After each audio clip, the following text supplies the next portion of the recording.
Billy got it bumping. Leg drop, boot to the face, we won't fold. Quick to put a dude in this place, he out cold. With a tombstone, grapple the waist, get laid flat. Can't escape, nowhere to go, the cage match. It's on now, when I spot him, it's no problem. Everybody stone cold till they hit with the rock bottom. Sharpshooter, I won't miss him like Bret Hart. Like Al Snow, they gon' need him a head start. I just might catch a better body than Mickey James. Get acquainted with the name, we bringin' the pain. Like Kane in the ring, all I see is red. Paul era, Undertaker, I can see the dead. John Cena putting hands in your face. Ted DiBiase, keep a milli on the waist. B2TF, better stay in your place or get smacked down, play it safe. What you talking about?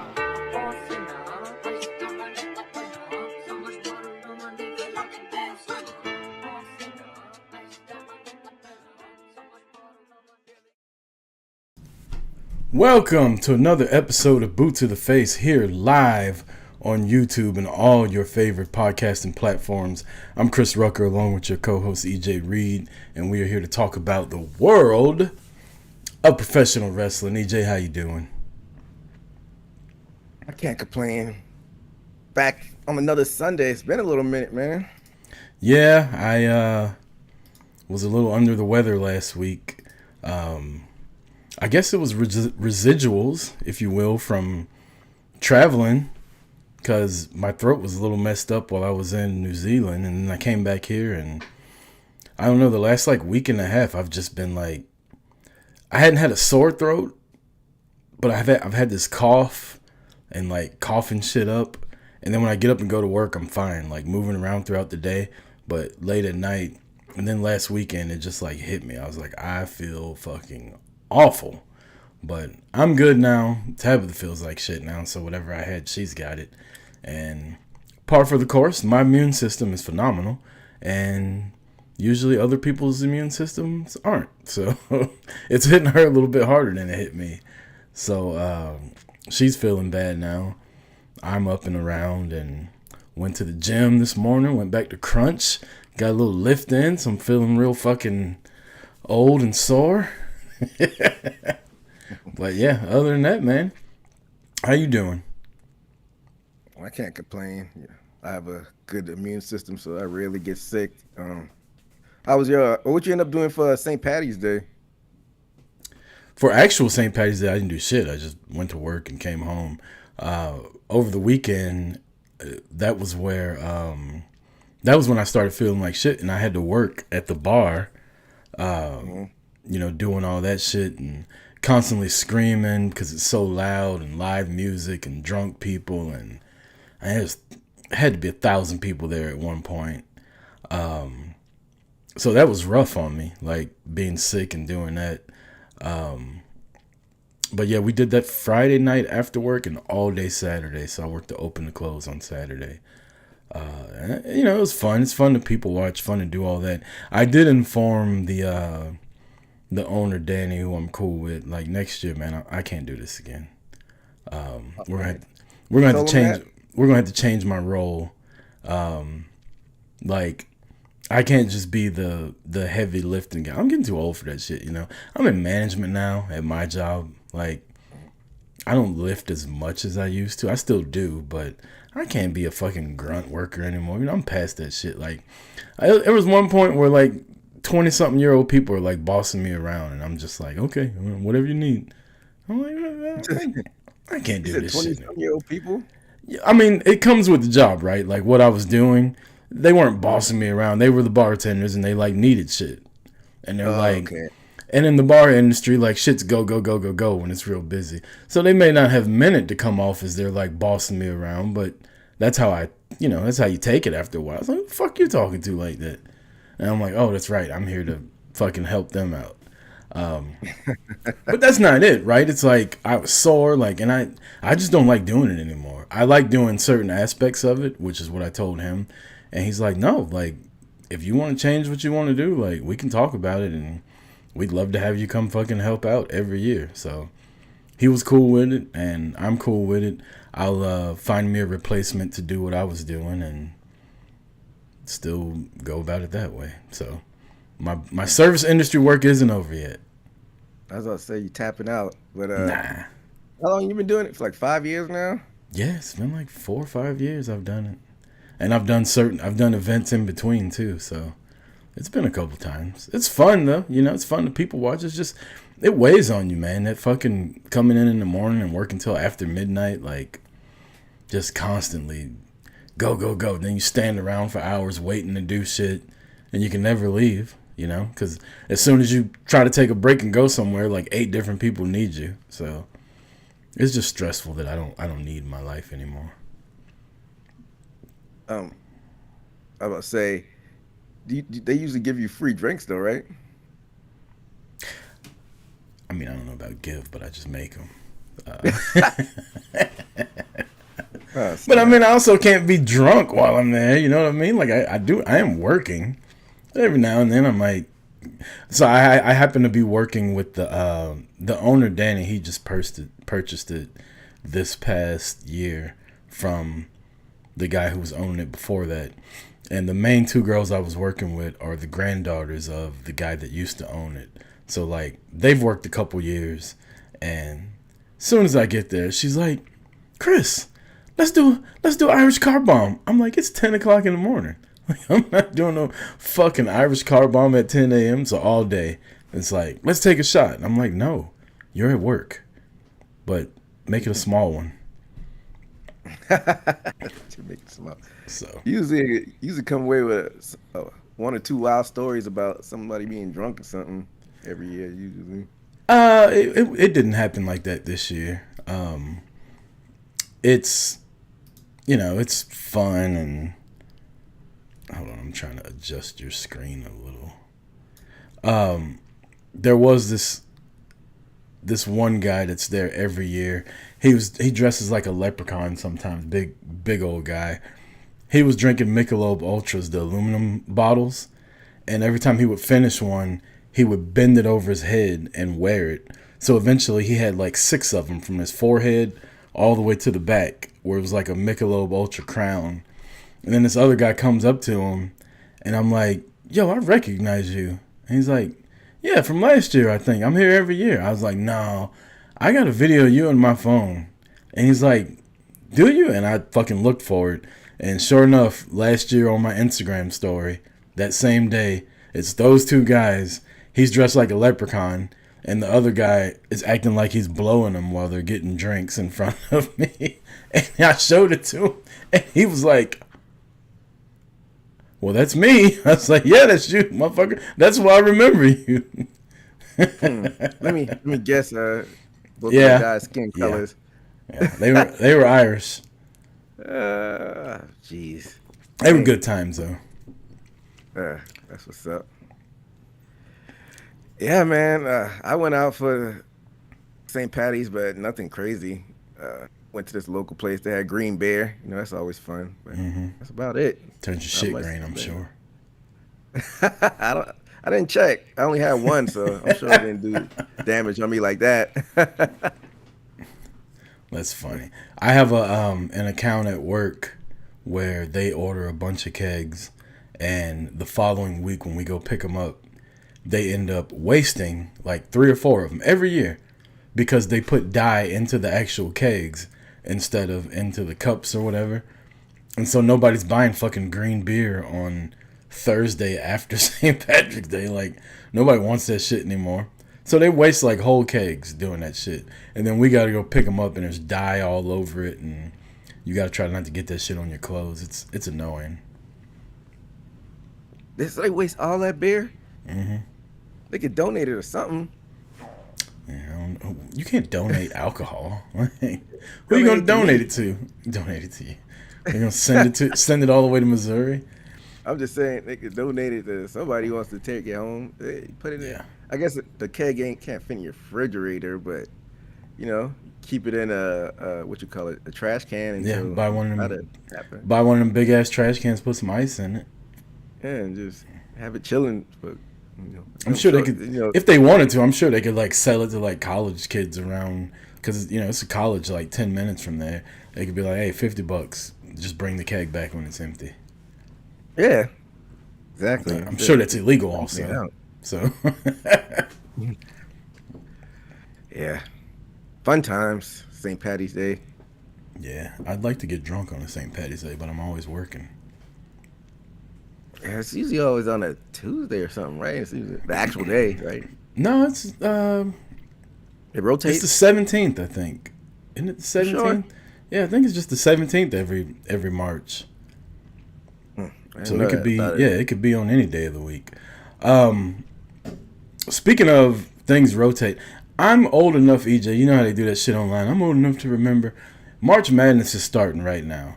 I'm old enough to remember when WrestleMania used to happen the day before the NCAA championship game, Hold the on. end of You said that. March.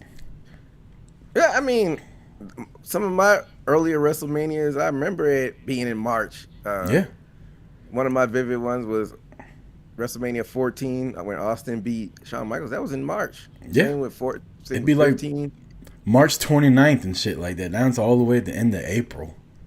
Yeah, now that TKO took over, like it used to be, so like it eventually got to like April, and now it's like mid-April. Now that TKO took over, like Yeah. it's crazy to me. They did that shit on Easter last year. Yeah, I can remember watching WrestleMania and then you're watching the Raw after Mania and flipping over to ESPN and the fucking NCAA championships happening. Yeah, I don't know why they pushed it to April. Well, but speaking of March Madness, you fill out a bracket. I did not. I got emails from now that I'm in a certain email chain in my job. I looked up and I got an email like, "Hey, fill this bracket out." And I'm like, "Who the fuck is this guy?" And I had to like look the person up to make sure it wasn't spam before I opened it. And apparently they do like a March Madness tournament. And it was like the day before, and I was sitting here in my recliner, and I wasn't feeling the best. And I was like, "Yeah, I'll do that in a minute." But I hadn't watched college basketball like in years, really. I've fallen so far off. Like I used to be a real big Duke fan back in the day. Yeah, Yeah, I was Duke and North Carolina. Like I can remember staying up watching those games. I have one vivid memory of having strep throat one year, and I couldn't sleep. I want to think this is the same year that the women's soccer team won the gold medal, and the woman ripped her fucking shirt off with her sports bra on when she celebrated. oh yeah, Brandy it was like Mia Chastain. Hamm. I thought it was Mia Hamm. Yeah, Mia Hamm was on the team, but it was Brandy Chastain, and I can Yeah, remember being why they make such a big deal about her ripping her shirt off? Yeah, because it was bra on there. yeah, it was back then women couldn't do stuff like that. Now they just now you get in trouble if you don't show your ass cheeks as a woman. Like people are like, what the fuck are you doing? Why you got so many clothes on? I want to think that year I was awake and Duke and North Carolina played a game really late at night for some reason, and I think Duke was down by like 20. And the game was like over, and when you got strep throat, like it's hard to sleep. So when you finally can, you're like in and out of consciousness. I remember waking up and Duke had came back and won, and I couldn't believe it. I didn't know if I was dreaming or what. But Duke and North Carolina, man, that was like must see TV for me back in the day. Like those games meant a lot back in the day. Yeah, that doesn't get as much pub as they used to, but in recent memory, the last time like it got a big deal in recent memory was like mid 2010s when I remember when Austin Rivers hit that buzzer beater, Mm-hmm. and that was like the last like Duke North Carolina rivalry memory I could I remember. want Making a to. big. I want to think the last time I was like really invested in Duke was Luol Deng was on the team. That was in the 2002. Was that Like, like I'm trying to think of like players that I could remember, like Jason Williams. I was yeah, real that's big with him. JJ Redick was my guy for a while. yeah. He got drafted in 2006. So yeah, so you fell like in the mid Yeah, 2000s. it's been a while since I've been Carlos Boozer. His painted on hairline. His kid's a monster. What is it? He got twins at Duke right now, and one's about to go like the #1 pick in the draft. Yeah, Coach K. All those years, never could pronounce his name. Krzyzewski, is that it? Zinsky. Yeah, didn't make any sense. But yeah, college basketball just fell off in my book, like, and that's crazy to me because I was so like into it back in the day. Like I fucking hated North Carolina. I hated I hated Gonzaga for some reason. It was like every year these motherfuckers come out of nowhere and they end up in the Final Four. And I couldn't stand that shit. Who was that one white dude Gonzaga had that year? They went all the way to the finals. Was it Adam? No, he was other school. He ended up going to the pros. He like took over. He took over? He took over in college. Like he was balling that tournament. I can't think of his name. Anyway, I couldn't stand Gonzaga. I couldn't stand Maryland Terrapins when Steve Francis was there. Who else didn't I like? I always wanted Missouri to do well. Georgia had like one good year where Adam Morrison. That's what the guy from Gonzaga, because he was a bust in the league. No, that's not who I'm thinking about. I know Adam Morrison. That's not who I'm thinking about. Jimmy something. Jimmy Brewer. That was like the kid with the frizzy hair. Yeah. He was a bust in the league too. Jimmy Fredette. Yeah, Jimmer Fredette. That was a little bit later. That was a little bit later on though. Because he got drafted in 2011. Yeah, about Jimmer Fredette. He went to Gonzaga. I don't know if he went to Gonzaga. I just remember him playing. I don't like it. BYU. He's BYU. Yeah. I'm picturing him now. He's got that little stupid haircut with like a white jersey on and blue writing on it. Yeah, he was like one of those kids that were like hoping that would hit in the NBA, but he was just not good. The great white hope. Man, we got a lot of wrestling to get into, EJ. We're sitting here bullshitting about college basketball. Let's talk some AEW. Let's jump right into it. Well, before we do that, we were talking about WrestleMania and the dates. My WrestleMania schedule is filling up right now for WrestleMania weekend. I get off the plane Thursday night and literally get picked up and rushed to the Luxor to sit front row at Ladies Night Out. Ladies Night Out, they usually have at WrestleCade, and I went to one this past year, and it was a lot of fun. It's just a full card of women's wrestlers. And breaking news, speaking of WrestleCade, WrestleCon, WrestleMania, Nikki Blackheart has been pulled from WrestleCon and Ladies Night Out. I wonder what that means. She just had a tryout for WWE. It's like the worst kept secret in the world. Like everybody pretty much knows she got signed. But yeah, my card's filling up. So as soon as I get there, that show starts at 10 p.m. My flight lands at 9. So I'm hoping I can get there in time for the start of that. I don't think so. That's a tall task. Well, so the thing is, it says my flight lands at 9, but it also says my flight's 4.5 hours long. It usually takes like 3 hours and 40 minutes to fly to Vegas. So I'm thinking I'm going to land a little bit earlier. But Brent's picking me up, so I'll have a ride there. And the airport to the Luxor is like 10 minutes. Okay, well. And where's the show at? It's at the Luxor. It's at the Luxor Hotel. Oh, it's at the place you're staying at. I'm not staying at the Luxor that night. That's just where it is. We're gonna go. So straight there? Yeah, we're gonna straight there. I'm staying with Brent that night. I don't have a hotel for a Thursday night. I'm gonna stay at his house and. So you can just keep your bags in his car. Yeah. Yep. So going straight there, and then Friday, his parents come into town. I'll say what's up to them because I haven't seen them in like maybe 15 years. Damn. Yeah, it's been a while. They moved from Atlanta to Tybee. They retired and moved to Tybee Island, and they just been fucking traveling and living the life. So I'll see them for the first time in 15 years. Maybe have breakfast with them, and then Brent will drop me off at the D. I'll check in there and then go straight to WrestleCon. Without knowing you're going to Vegas, dropping off at the D, that sounds crazy. What's funny is the first time I went to Vegas, we drove by the D, and I made fun of that hotel, and now I stay there all the time. Staying at the D. Yeah. So I'll be there, and then I'll go over to WrestleCon all day Friday, and I think I have one or two wrestling shows I'm going to on Friday, and then my boy Robin White, who you've met, he comes into town Friday night. We were supposed to go to an oil wrestling show, but now he's not landing until after midnight. So I probably Where won't does even. Robin live at? He lives in Louisiana. Oh yeah. I remember. Yeah. So I got a bunch of shows I'm going to. I'm signed up to go to Bully Ray's Rockin' Rager at but now there's a Swerve Strickland party that I may go to. Yeah. There's a lot of parties that are popping up now. Then Saturday, I think I'm gonna hit WWE The World in the morning, and and then Saturday night you'll be at WrestleMania Night 1. No. Saturday, WrestleMania Night 1, which is actually in the daytime. What's up, C Fluid in the chat? Which is actually in the daytime. I will be at Stadium Swim.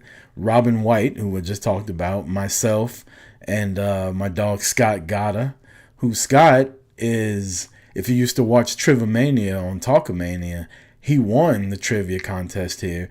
Then he went on to WWE's The Bump and won the whole fucking thing there. And now he's competing this summer against Tom Brady and Logan Paul and all them in WWE trivia stuff. So Scott's doing big shit in trivia world, but he'll be out there with us. We got like a little we rented a little joint out there where we'll have a dedicated hostess in the whole nine, and we'll be watching WrestleMania there. And then Saturday night, Robin and Scott don't know this, but my plan is to go to Hogs and Heifers and then probably go do some karaoke at the Cat's Meow. So, two things. Mm-hmm. They lifted off the 50 radius ban, huh? Yep, they lifted that like 2 weeks ago. That's what's up. And then, I didn't know you're a karaoke person. What's your go-to song? It used to be Darius Rucker Wagon Wheel, but I've been on a lot of Bruno Mars lately. Okay, do a little 24 Karat Magic. Yeah. That what's the one I really like? What you doing? That one. Where you at? The Silk Sonic. Leave the door open, Silk Sonic. Yeah, that's a good one. I don't sound like Bruno Mars, but it's fun to get up there and do it, and then Yeah, they say his new album is hitting, so I gotta check it out. I had to listen to it this week at work. Who else do I sing when I go? I've done Brooks and Dunn. I might do some. Yeah, I know Neon Moon. That's about it. I was about to say I might do some little Neon Moon. I usually do Boot Scoot and Boogie or something like that. Get the crowd going. You got to play to the crowd you're at. If it's a black crowd, I might do some Poison by BBD. White crowd, you might do some Boot Scoot and Boogie.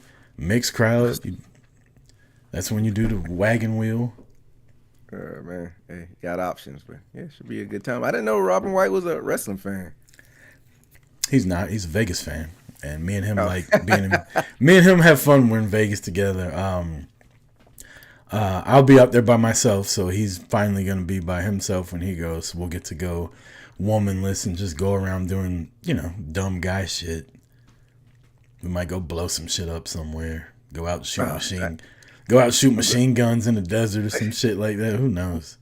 I'm glad you said blow shit out. You gonna say about to go do some blow. I'm like, whoa, I didn't know. He always asks me if I did though. He's always like, you doing the nose beers? I'm like, no, dog. Like, I don't do drugs. Leave me alone. You know what's fun to do? I don't know if the weather is hot out there yet. Doing what you call it, the slingshots. That was fun. You rode slingshots in Vegas? Yeah. Hell yeah. A couple years back, like. I think it was before I was on the show, but yeah, it's nice going out there in the desert with the slingshot. Like when you're on the interstate, like being in something like that, it feels like you're going 60, but it feels a lot like you're going a lot faster I bet you really are. Shit's kind of a little bit scary, but fun at the same time. I tell you what I did that was fun. It's kind of like that. Is one year we went out there, and I used to rent cars when I would go, and we rented a Tesla. And I got that motherfucker on the highway, EJ. And I got on the ramp and I was like, I'm just going to see how fast this shit goes. And I'm talking like, I dropped it and that shit went from 0 to 60 so fucking fast. Like, Tesla's got power on them. And then we rented a Dodge Charger once. It was a Charger or a Challenger. And we drove from Vegas to Arizona to go to like some caves and shit like that. and you're looking out and you're driving and you can see like 5 miles in front of you. There's no cops. There's no other cars. So I was like, fuck it. This motherfucker says it can do 160. Let's see. And it got to like 110, 120. And all of a sudden I'm like holding the steering wheel. I'm like, yeah, I think this is as fast as I want to go. I'm not necessarily a speed junkie like that, but every now and then that fucking dumb guy mentality takes over. You're like, let's just find out what we could do here. Man, I want to, next time we're in the car, I want to rent a manual, man. It's been a while since I drove a stick. That's what I learned to drive on. Like, it's just fun, just, like you're in a race car almost, just shifting gears and, yeah. I disagree. I don't think it's fun at all, but I can do it. I'm good at it, but I don't like it. You don't like it? I like having a stick shift. Nah, I like to relax when I'm driving. I don't like having to think. You know what I mean? Like, I like getting where I'm going and being like, I don't even remember if there were stoplights on the way here. Like, I like to just zone out. Can't do that shit. Nah, you can't do that shit with a manual. Especially if you're on the interstate, you just in the last gear. But I can see how people don't like it, but I like it. Now, I will say Sunday WrestleMania, EJ, I'm wide open right now.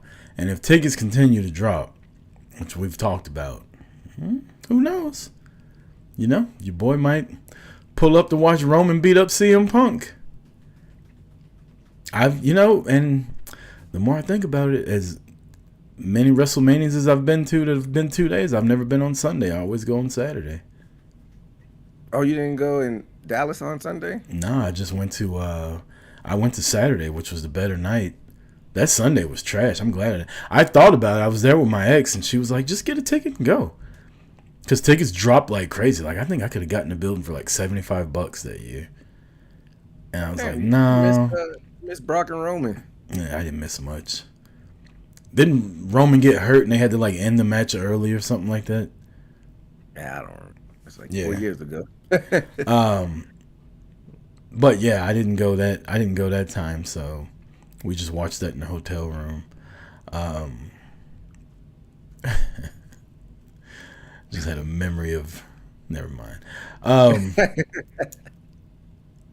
Yeah, I went. Well, the 2 WrestleManias I've been to, I had to go both. I didn't have to go both nights, but I went both nights. I get FOMO, man. I got FOMO. Go ahead. I was gonna say, if I didn't go the Philly one, I would have missed Cody finishing his story. It's your boy. I had to see that. 'Cause I wasn't gonna go that night. I kind of wish I didn't because it was so cold. But I thugged it out. Yeah. I had FOMO from watching everybody at the fucking pool parties and shit last year. So now I'm like, yeah. Like I talked to my boy Cameron Hawkins over at the Ringer. He was there last year at Stadium Swim. And somebody told me that they didn't play the sound for WrestleMania, that they had a DJ. So I reached out to him. He's like, no, they played the fucking sound. And he was like, it was so much fun. I'm going back this year. So he'll be there also at Stadium Swim this year. Hopefully some wrestlers will be there because that was a part I missed out. There was one wrestler in particular that I saw posting pictures of her at Stadium Swim, and she was dressed to swim, and I'm hoping she'll be back this year. Why you not dropping names? Yeah, I don't want to be creepy. I want to. I gotta know who this is. I guess just type it. I'll tell you later. Let's get to some AEW, man. AEW Revolution was last week. Yeah, we didn't even get the preview and predict it. Yeah, I apologize. I had to call out sick. I had to call out sick on a lot. My son's 18th birthday party was last week, and I couldn't even. Really? Yeah, I couldn't even make that because my he had grandparents.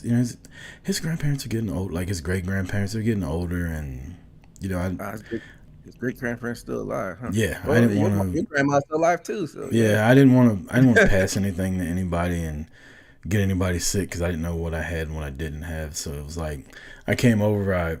Me and him went out for his birthday, but I came over and dropped off his present from his grandmother, my mom, and gave him his card that I got him. I was about to say, you buy him some cigarettes, but you got to be 21 to do that now, too? Yeah, that's what I joked with him about. I was like, you finally turned 18, and you got to be 21 to do everything now.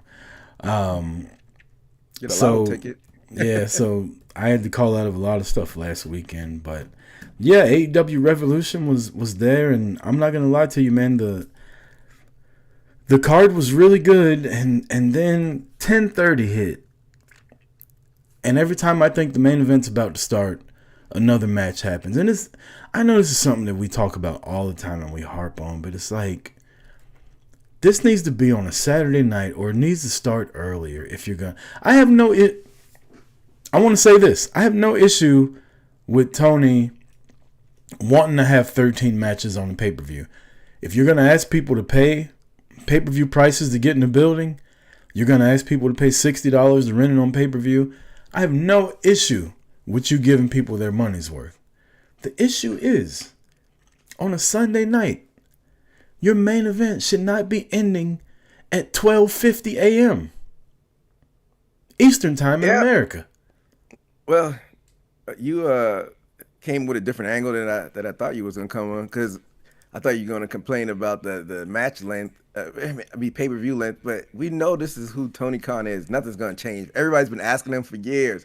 I thought they could have cut out the War Dogs match. Like, you didn't need that.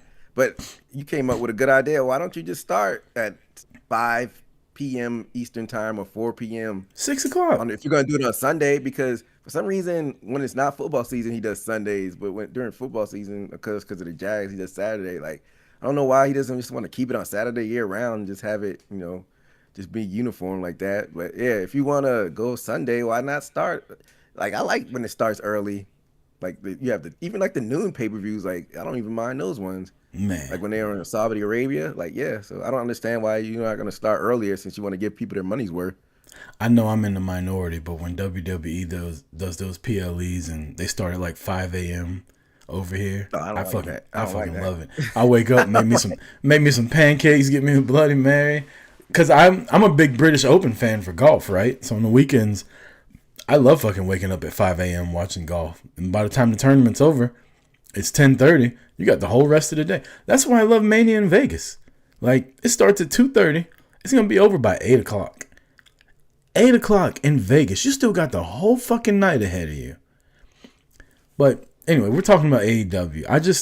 I'm not mad about the match length or the card length anymore. Like, it is what it is. Like, I've accepted that he's gonna have 13 matches on there. And for the most part, I enjoy the matches. Like, it may be people I don't care about, but they always do something to make me, like, enjoy the matches. But it's just like, I start watching the clock, man. I'm like, I gotta be up at fucking 4:30 on Monday morning. Like, it's 12:20, and the main event just started.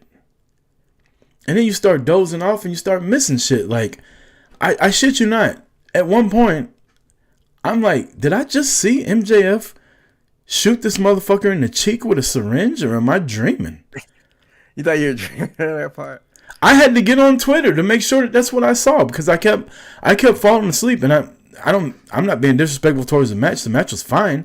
I'm not saying it was putting me to sleep. I'm saying it was so fucking late, and I'm used to being in bed by that time, that I was starting to fucking doze off. And I'll wake up and I see him shooting him in the fucking cheek with a syringe, and I'm like, what part of the game is this? Like, clearly I'm dreaming. I thought that was dope.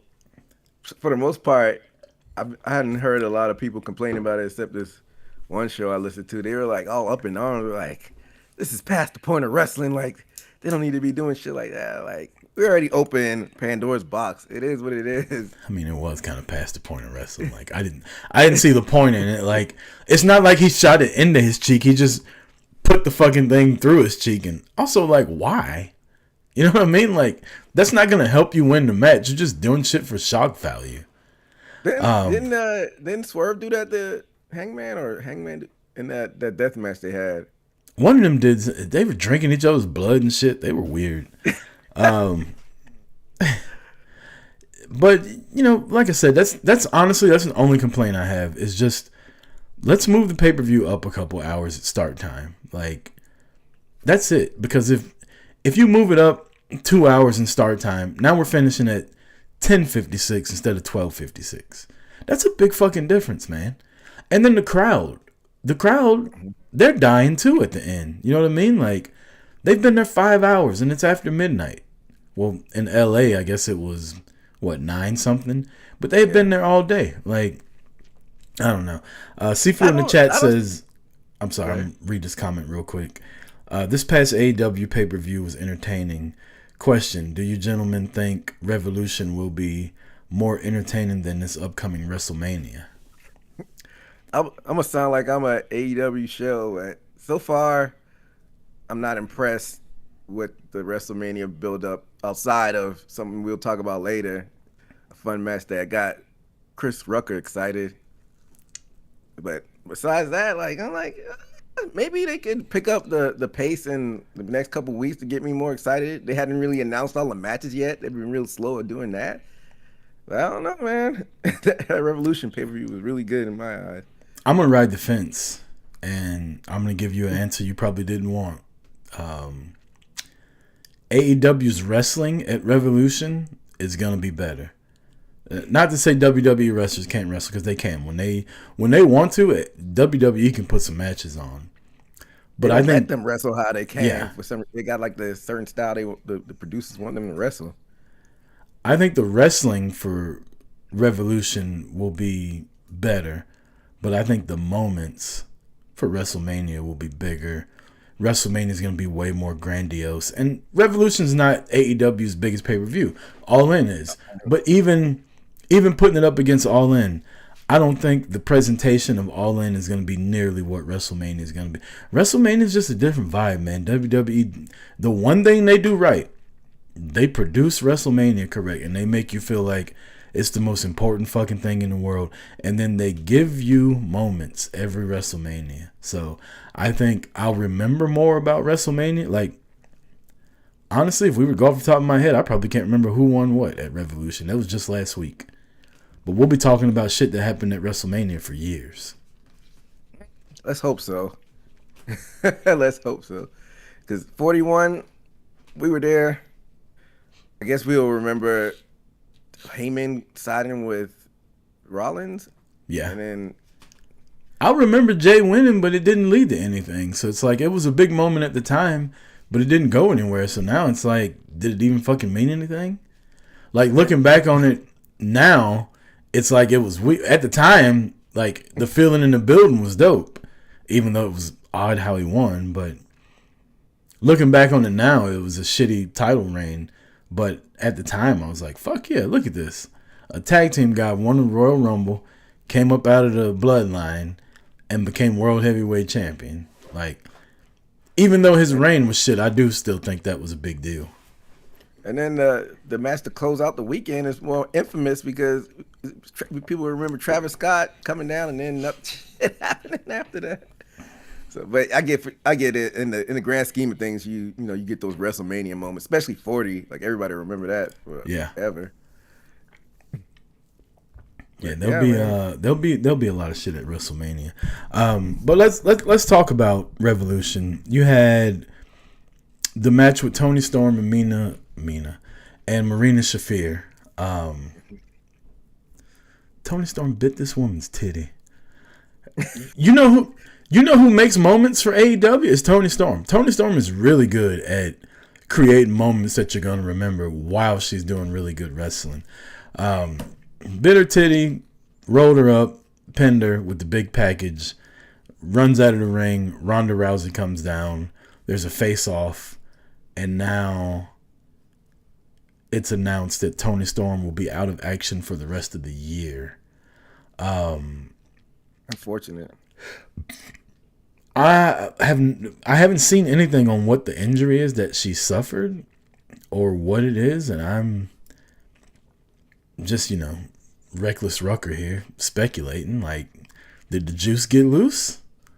That's what people have been speculating. I don't think so, because they sent her out unless she found out she took a pregnancy test the day after Revolution. She could have. I don't. Let her announce that. If I don't like to speculate on stuff, I'm gonna go ahead and say it's an injury. If she was pregnant, I mean, congratulations. I mean, didn't Naomi defend the belt while she was pregnant in like a street fight or some shit like that? I don't know the timeline. You may be right. I don't know how it lined up, but if it's an injury, that's unfortunate because, like you said, the Rowdy one came out to mixed reactions online. I feel like the people in the arena were into it. But I don't want to be all over the place, but what's people's like hang up on Ronda Rousey? Like, why she get so much hate online? Because she talks shit about wrestling. Well, but I talk shit about wrestling though. Yeah, but I feel like her shit talking wrestling is more towards the fans that like she's not a wrestler, right? So she can only take so much shit talk towards her. So she started shit talking the fans. Then she started shit talking WWE and Vince and all them. And like, you would think with all these do-good AEW fans, they would love the fact that she was like calling out Vince for how he was. But they don't even like that. Like, I don't know. For some reason, man, she can't do any. I like Ronda. I like her much more as a wrestler than I did as a UFC fighter. I couldn't stand her in the UFC. I was a Misha Tate guy. I couldn't stand her. I mean, that's like a big pickup. Like, that's a mainstream star that AEW has. And now that Tony Storm leaving, that like tossed everything up in the air with that. Because I was hearing that they might be wrestling at Double or Nothing, which is in Queens in that tennis stadium. So that's unfortunate. AEW fans are kind of like the rock and roll garage band fans. Like, they don't want their band to make it big. They want their band to stay. They want their band to stay in the neighborhood. They want them to stay local. As soon as they start playing at MetLife and Cowboy Stadium and all that, they're like, "Oh, look at them. They're too big for us now." They want them to stay accessible because guess what? You can go to an AEW show. You can talk to Swerve if you are in the right place at the right time. You can do meet and greets with MJF. You can see Tony Storm at WrestleCon, right? You know who you don't do with shit like that? Jey Uso, Roman Reigns, Becky Lynch. Like, you're going to have to pay the price to get in contact with them. And I kind of get that. But at the same time, AEW fans don't want AEW to be as big as WWE. They're happy with the pocket that they're in right now. And every time they try to get bigger, it's like they sabotage themselves. Who do you mean they sabotage themselves? The fan base. They like cannibalize themselves.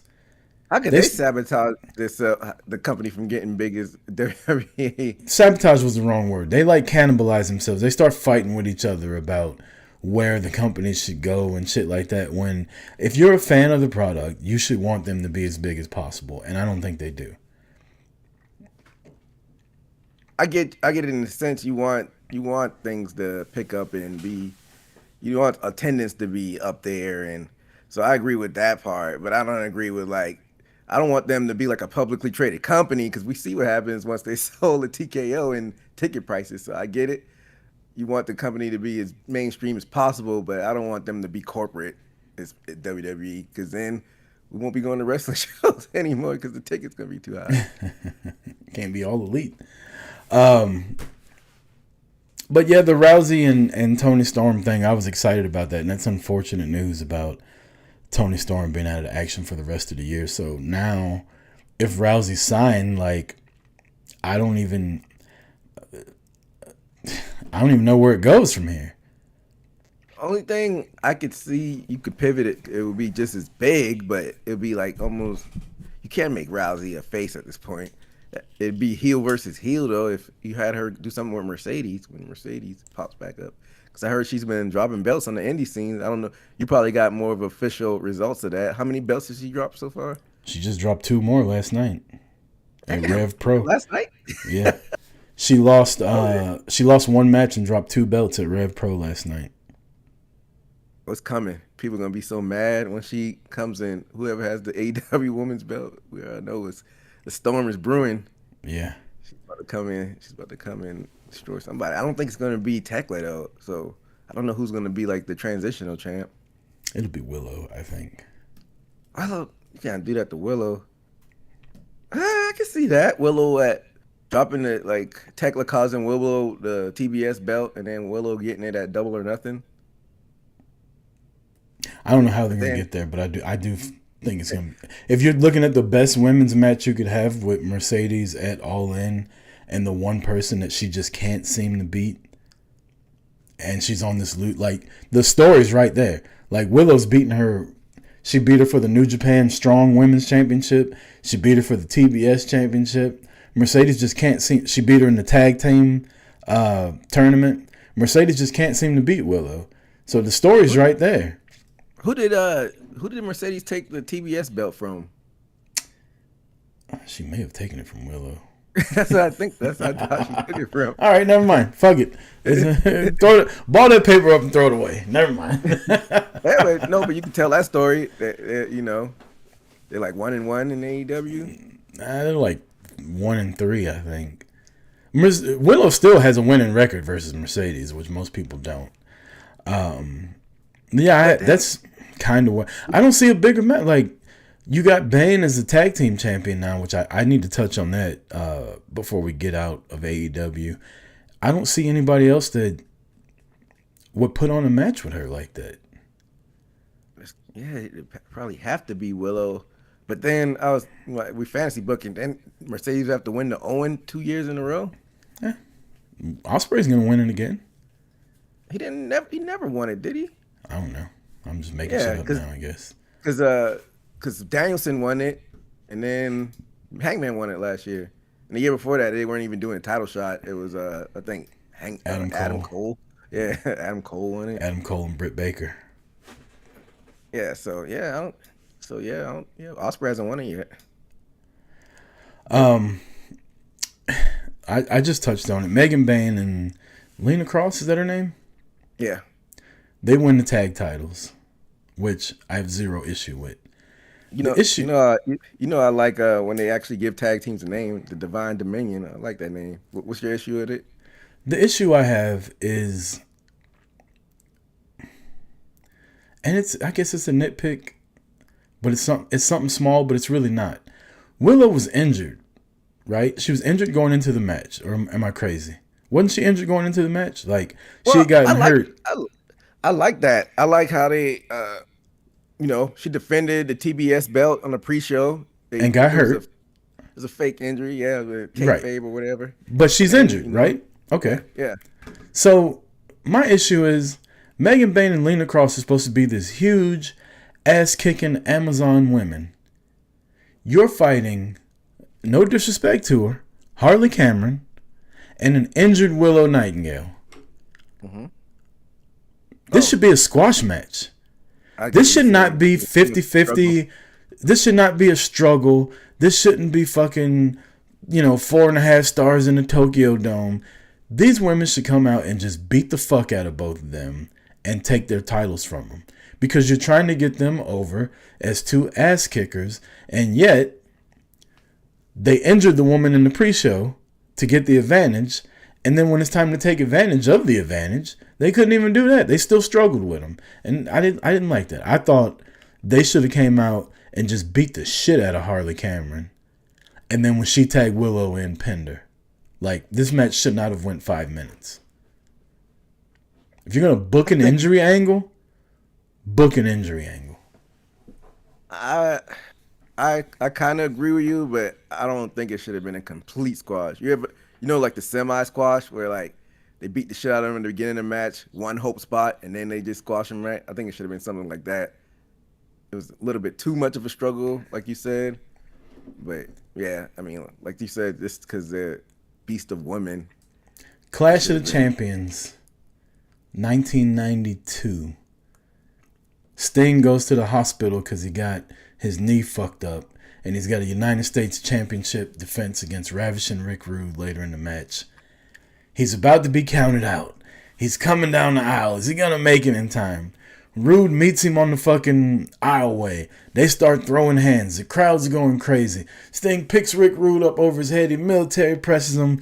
Half his fucking tights are cut off because he's got his knee braced up because he's injured. And the rest of the match, Rick Rude just beat the shit out of Sting. Every time Sting had a hope spot, the match probably went like 7-8 minutes. Every time Sting had a hope spot, Rude would cut him off at the pass and kick him in the knee. And then eventually he fucked his knee up and rolled him up and beat him. That's how you take advantage of an injury. You don't have Willow come out there and just... Megan Bayne and Lena Cross are bigger than everybody in that division. They should have just beat the dog shit out of them. Honestly, that's the only issue I have with the whole pay-per-view as far as booking goes. some people didn't like Ricochet losing his title at the at Battle Royal. They didn't like it last week. I'm sure they were fine with it later on in the week. But I guess we'll get in that later. But what else? I'm trying to think. Oh, your boy Cope and Cage, they're back. Oh, wow. It's actually Cage and Cope if you look at the shirt. Oh, really? It's Cage and Cope? Yeah, the shirt says Copeland and Cage, but then it's crossed out and Cage is on top. I will say, so I don't like Edge. I'll say this though about their team. I love that Christian's not just falling back into like babyface. He's still like, no, fuck that. Like, I'm still an asshole. Like, I'm still me. I just need this motherfucker in order to get what I want. Like, I love Christian's attitude in this. That makes it more real. Yeah. It's not like they're doing the 5-second poses. He's like, he still got the turtleneck on the Tron or whatever. It still says asshole. So, I'm fine with it. I'm sure they're gonna probably do triple threat at Double or Nothing. I'm sure they're gonna lose at Dynasty probably to FTR. I thought this week's episode of Dynamite was a little weird. I agree. Real quick in the chat, Seafluid says is AEW setting up Brawling Birds versus Megan and Cross at All In, and that's kind of what I was getting to about like when you watch the Brawling Birds, they come out and they squash who they're fighting. So, if Willow's going to be injured, have the dynamic duo, wherever they're called, Megan and Cross, have them squash Willow and them take the titles, have them squashing everybody they're fighting, and then you're on this fucking collision course of these two, like, ass-kicking tag teams at All In. I don't know, and I just think they missed a bit on Sunday with that, but we're over that. They're still the tag champs, but... I know who's going to be at All In versus...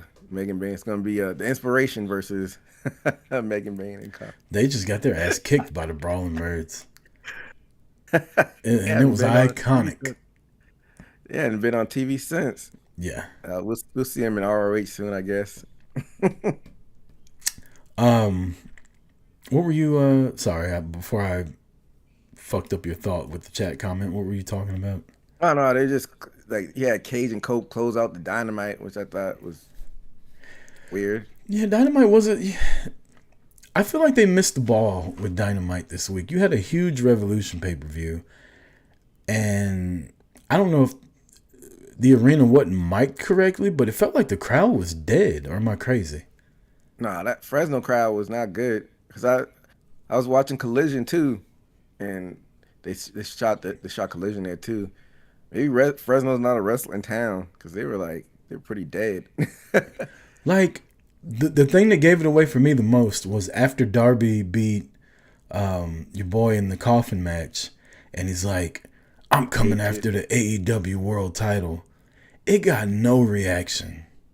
And I was like, this is awkward. Like, Darby's supposed to be that nigga, right? Like, Darby's supposed to be the guy last year to beat Moxley, but he wanted to go climb Mount Everest. And now he's making his pledge to be champion, and like nobody cared. Yeah, that's a crowd thing too. Like the show wasn't the best Dynamite, but it was fine. One thing that I didn't like, I guess we could just jump into it. Ospreay returned at Revolution. How'd you feel about that? I liked it. Coming out like Wolverine. Aren't you a Wolverine fan? I'm a big Wolverine fan. That's one reason I liked it. I will say this though. He was about to put those fucking regenerative properties to the test when he did that moonsault off the top rope, because he was like this far from breaking his fucking neck on the side of the apron. I was like, terrible. Oh my God. When they showed the replay, I was like, okay, so I'm not crazy. He was really close to hurting himself again. And I'm not a big fan of Bryan Danielson on the commentary table. I thought he did phenomenal during the Ospreay match, like talking about how Ospreay needs to change his style, and with his neck being broke, like how long it took him to come back with the same surgery, like giving all this insight. And then you're watching the match and Ospreay's going against everything that Bryan is saying. Like, he didn't change his style at all. So And that's what about. Sorry, go ahead and finish. Then I was gonna say that's honestly, I was hoping that Ospreay did change his style up a little bit, like come back a little bit more muscular and heavy, and start like more of a flying brawling type style. Like still do your moves, but not jump around as much. But he just came back fucking Will Ospreay, which I'm fine with. Like he's really good. So one thing. So I'm not the type of person that every wrestling has to be like WWE set up like WWE. You know the tropes that WWE always does. Like they just got they're formulaic in a sense. Right. But one thing, if it ain't broke, don't fix it. Like, why is Will Ospreay his first match? He's the biggest star in the company. Why is it on a random Dynamite against?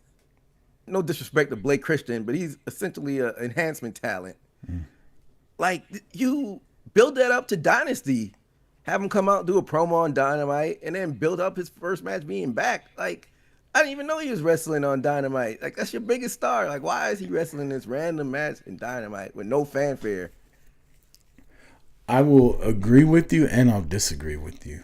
I agree that having Ospreay randomly kick off Dynamite wrestling without promoting it is crazy work.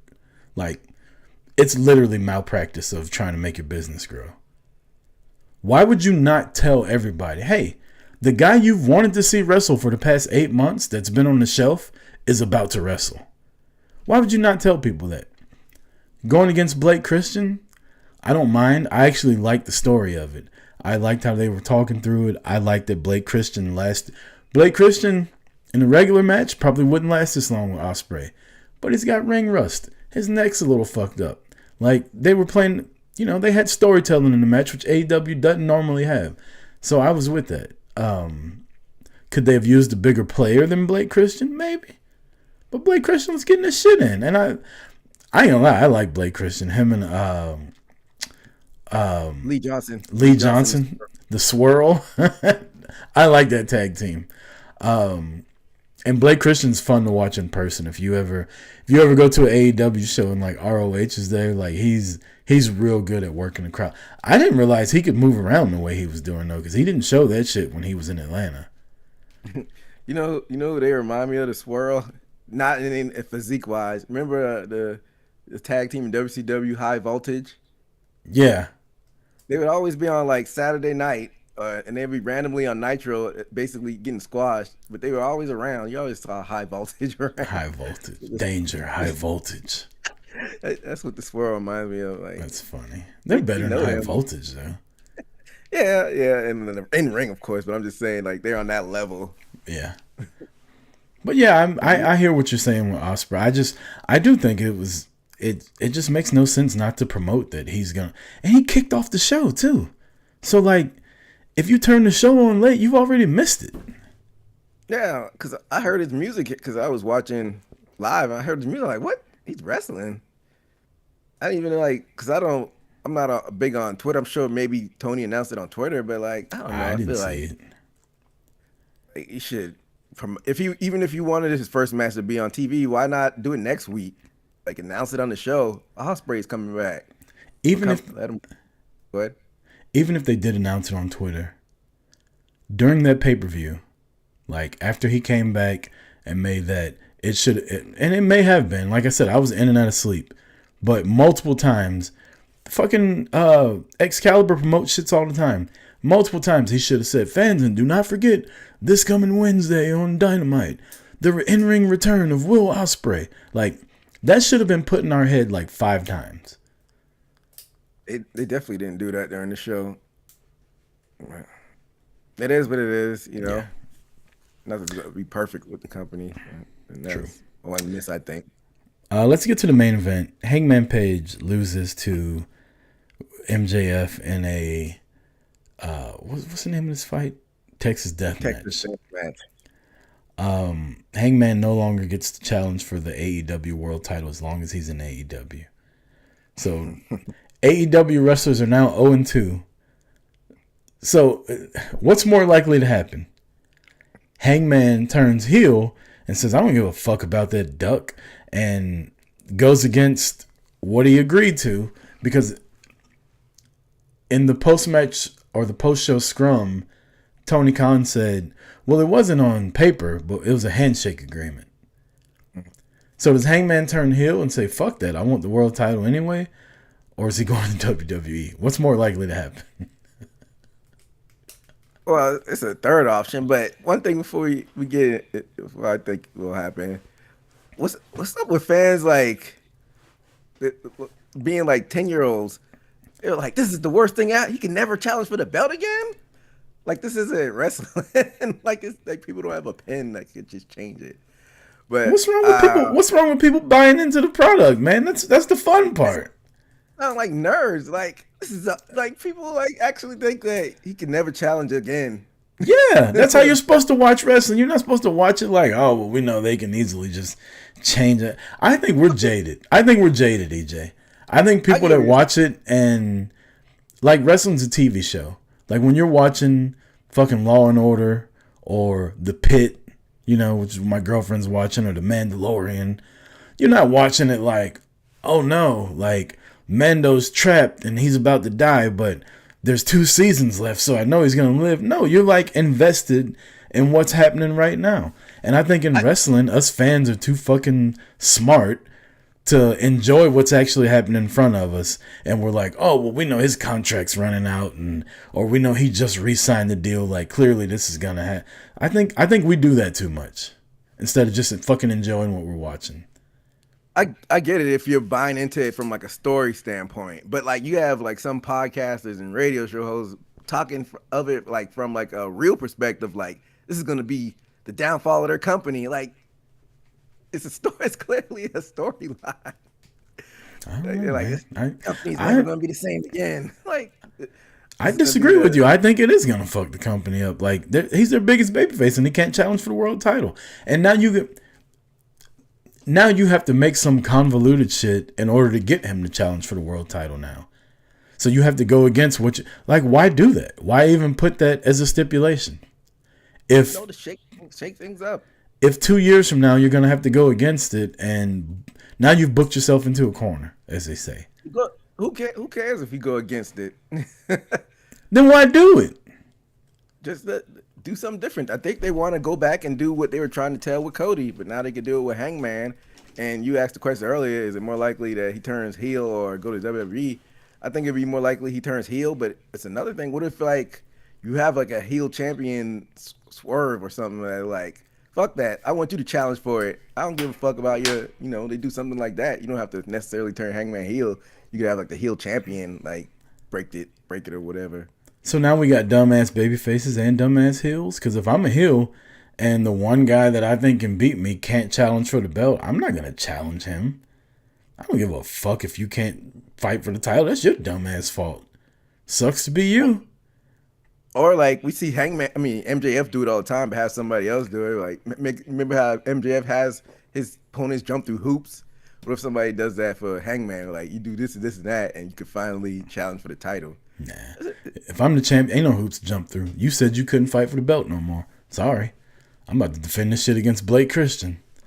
And like you said, Tony said, like, there's nothing in writing. Just Blake Christian catching strays over here. That's my dog. I love Blake Christian. But yeah, like, there's nothing in contract. Like, I'm a man of my word. Like you said, he goes heel. Fuck that. I'm a man.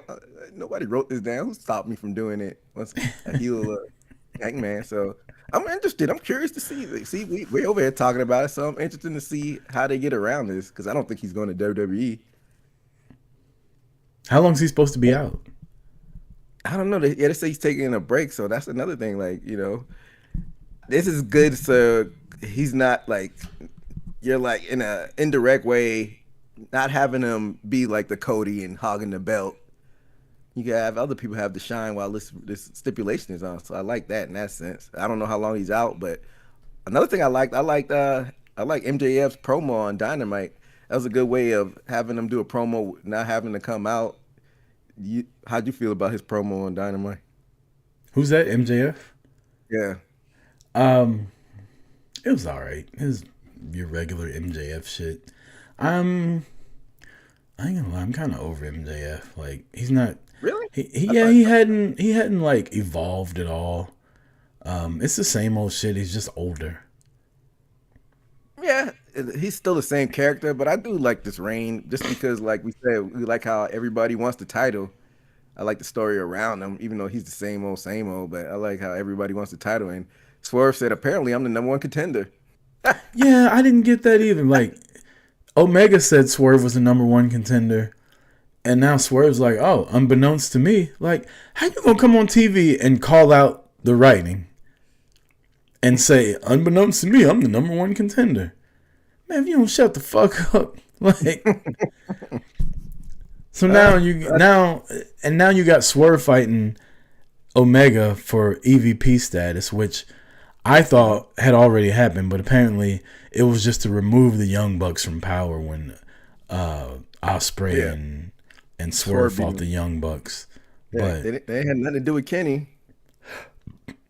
maybe that's how Hangman gets his title shot back. Maybe Swerve's the EVP and Hangman turns heel and they go back to their little fucking buddy cop TV show that they've been having, and Swerve's like, no, fuck that. You can have a title shot. Yeah, that'd be an interesting way to do it. But I don't think Swerve beats Kenny. I think it's gonna be Kenny and MJF at Dynasty. It's in Canada, ain't it? Ooh, Dynasty, I believe so. It is in Canada. If Swerve's not going to win the belt, I don't want him to fight for the belt. Yeah. So I don't think he beats Kenny because he beat Kenny when a couple weeks ago, didn't he? Isn't that your favorite 50-50 booking? Don't you love that shit? I hate that shit, but it like you said, I don't want him to fight for the title unless he could win it. Because if he faces MJF, it'll be heel versus heel anyway. So yeah, I see Kenny beating him and doing some other shit. He's a guy that doesn't need the title necessarily. I do want him to get another title run, but like this most dangerous shit is working for him. I can see him crashing out and like losing by disqualification. Just the main Kenny. That's how Kenny falls into a title shot. That'd be interesting. How petty though. Like you call somebody else the most dangerous man, so I'm gonna try to kill you. What the fuck? So yeah, it's gonna be a good Dynamite. I feel like there's some other shit on there too. You know, I'm sure that'll be the main event. They'll kill it. That's all I really got on AEW. Ricochet. We can touch on the Ricochet stuff. So for people that don't know, online, Ricochet is one of the most hated people in the internet wrestling community for whatever reason. And even his wife, Samantha Irvin, who everybody used to love when she was in WWE, they hate her now. All because she's associated with Ricochet. So I heard she was getting hate just after she left WWE, so they hate her just because she's not in their favorite company. Fucking nerds. That too, yeah. And so now, like, and I'm not defending Ricochet at all for what he said, but you do have to realize that, like, this dude wakes up every day and probably, you know, I get on Facebook and Instagram and shit. I might have like 1 or 2 notifications. This dude's got like thousands, and they're all like, "You piece of shit." I'm sure some of them are racist. You're a piece of shit. You need to die. The whole 9. So somebody said something to him, and he said, "I'm glad you got MS," or something like that to a person that has MS. Clearly deplorable. You shouldn't have said to him. And now everybody's on their white horse. Like, he needs to be... They're tagging Tony Khan, and he needs to be fired and all that. Meanwhile, like, Samantha Irvin's posted some of the shit in her DMs that people have said to her. And it's like, yeah, but these people have no repercussions against them. Like, y'all aren't calling their jobs, like, asking for them to be fired. So, I don't know. I don't want it to come off like I'm defending what he said. But it needs to go both ways. Like, you can't come at people all the time in a certain way just because they're in the public eye. And then when they come back at you, now you want them fired. Like, you take personal shots at them and then they take one at you. And it's across the line from what you think. Like, you know what I mean? Like a fat person comes and it's like, EJ, you're ugly. And you're like, yeah, but you're fat. And it's like, wait a second. You can't call me fat. I'm like, why not? You fucking call me ugly. I can call you fat. victim mentality, and this is Right. kind of off topic, but it's kind of like you seen stuff with Afro Man. No, I didn't know Afro Man was So still alive. so yeah, they raided his house like 2 years ago, and he sued them because they tore his house up, and they tore his house up. So he started making songs and stuff to get so he can make his money back. And he was going at the police county that went at him, and they sued him for like defamation. Like they tore up my house, and I'm making songs trying to get back at him. That's my freedom of speech, and they sue me for defamation. Like y'all shouldn't have came in my house in the first place. That's crazy. So that's how it's kind of like the Ricochet. That's to defend what he said, but also don't. What happened to people love when people in kayfabe? Clearly, he's playing a character. That's his thing online to go at people. They know he wasn't being. He's been in a Ricochet character. He wasn't in. I think his real name's Trevor. It wasn't Trevor, but that's kind of like a. You can't like you got to toe the line somehow and not cross the line like that, I guess, when it comes to disease. But how about when MJF does stuff like that online? How come he's not getting slack when he goes, hasn't he said some deplorable shit on MJF people? has literally like told people in wheelchairs, like, if you can get up, I'll give you an autograph or shit. Like yes, he says, again, it's people being selective in who they're mad at. Exactly. And then, this like is, you said, the same people that's calling for their job, they're saying terrible shit to Samantha in her inbox. So like, this is again not defending anything Ricochet said with saying he's glad somebody got MS, because that's an awful thing. But you have to, if you can't dish it, then don't. If you can't take it, then don't dish it out. You know what I mean? Like, if you're gonna get mad when somebody says something to you, you just shut the fuck up. You can't play victim when. Guess what? Ricochet didn't go seek that person out and say, "Oh, look at you, you got MS." Like, that person said something to him. I don't know what it was said, but again, like you said, MJF has said awful shit to people to their face, and it gets filmed, and people laugh about it, and they're like, "Oh, I paid all this money for MJF to tell me I'm a handicapped person in a wheelchair." Why is that funny and accepted, but you're mad at this guy for saying something? And he apologized, and it was reported that nobody made him apologize. He spoke to his friends or whatever and decided that he should. But he's still an asshole online. I don't know if you've paid attention to his Twitter account lately, but he hadn't changed, which I love. So yeah, y'all leave my little brother alone. I kind of know why that he's not getting as much pushback as MJF. I can just point to my hand, my hand. Yeah, he's getting half as much as he would get if it was. Exactly. it could be double what he's getting now, but if he was swerve. yeah, it's. I didn't even know it was that big of a deal until I kept seeing it pop up on stories online. I'm like, is this a bigger deal than what it is? And I guess it is. It's honestly, like snowball. You know what it is? It's these fucking people that like look for stuff like that, and then they blow it up, and then other people just latch on to it. Like, again, he shouldn't have said it, no, but for people to be like tagging Tony Khan and HBO Max and TNT and like, what are you? Shut the fuck up. There's people in basements that hadn't seen a titty in real life. Those are the people that are tagging HBO Max. Like, it's not that deep. Yeah. Seeing titties is a good way to get through life. You'd be a lot less angry. Not just in the mirror, when you're a guy. you'd be a lot less angry.